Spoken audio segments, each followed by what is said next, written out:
Upam, da vam gredo v uho evropski jeziki.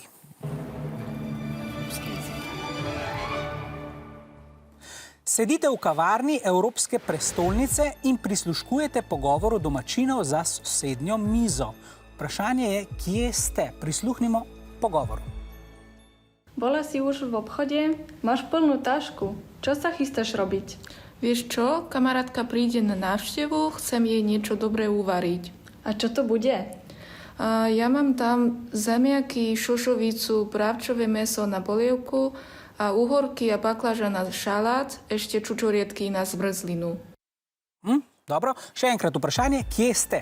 Odgovori pa so naslednji, lahko med njimi izbirate. A. V Budimpešti, B. V Bukarešti, C. Na Dunaju ali D. V Bratislavi. Izberite odgovor. Bratislava je Slaško. To je Roman. Ne, Bratislava Češka.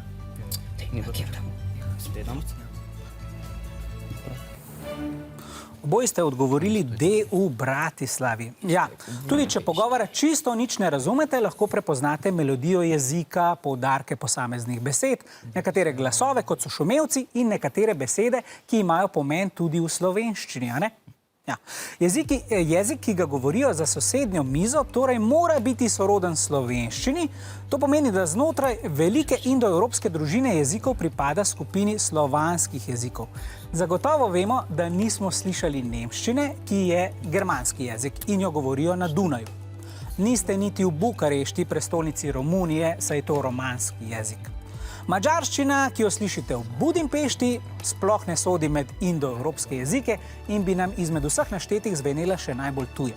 Sedite pa v kavarni v Bratislavi, prestolnici Slovaške, kjer govorijo slovaščino, ki je sorodna slovenščini in spada v slovansko jezikovno skupino. Pravilni odgovor je torej D.